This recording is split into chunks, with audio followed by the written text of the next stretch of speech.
உங்கள் favourite TV ஷோக்களை இனி miss பண்ண தேவையில்லை. ஜீ5 இல் முற்றிலும் இலவசமாக காணுங்கள், இங்கேயும் எப்பொழுதும். இந்தாங்க.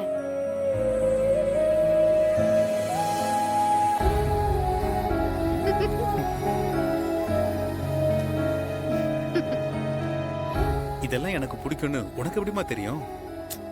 என்ன ரேவதி, ராஜா, ரவி மாதிரி நினைச்சீங்களா? நான் மலர்பா.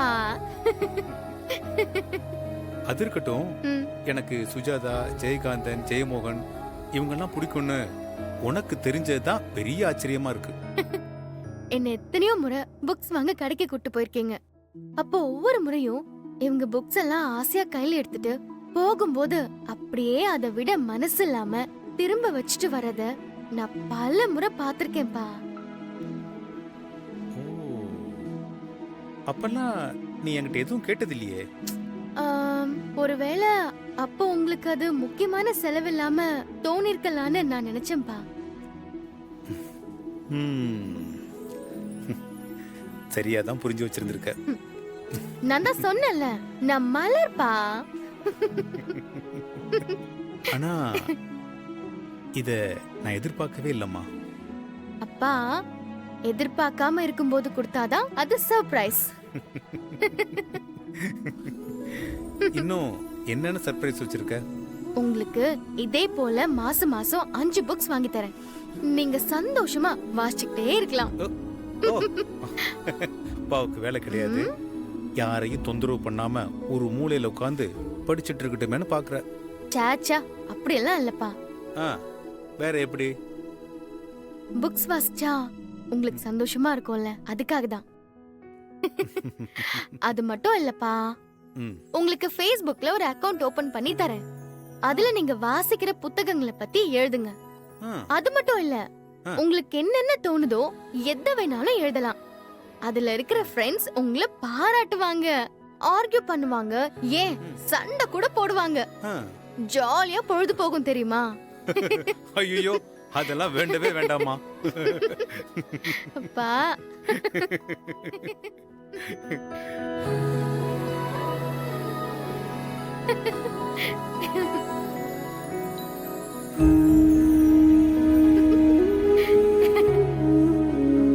சரி சரிப்பா, நீங்க படிங்க, நான் ரூமுக்கு போறேன். ஓகே.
என்ன அப்பாவும் பொண்ணும் ரொம்ப சுவாரஸ்யமா பேசிட்டு இருந்தீங்க போல.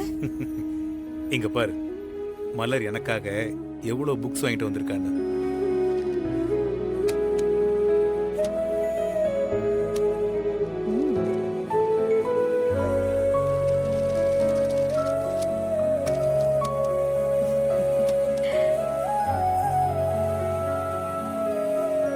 அதான் உங்க முகத்துல இருக்கிற பூரிப்பு இன்னும் அடங்காம தெரியுது.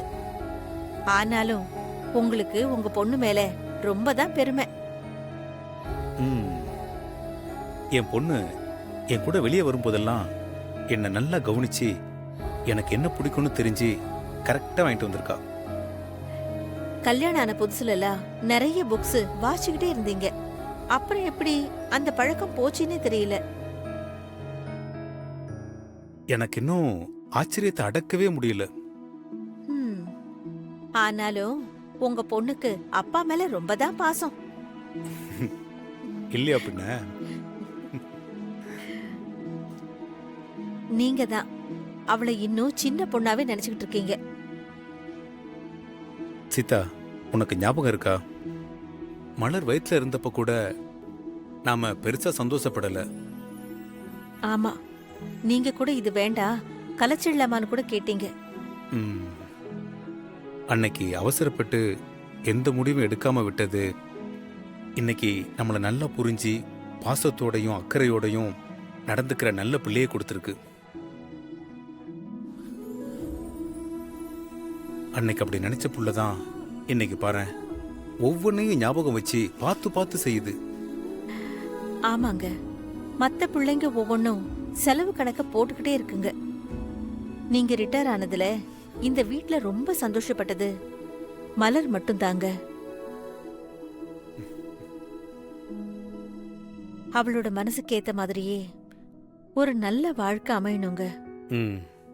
சீதா, நீ வேணா பாரு, அவளுக்கு வர்ற மாப்பிள்ள அவ்வளவு நல்லவரா இருப்பாரு.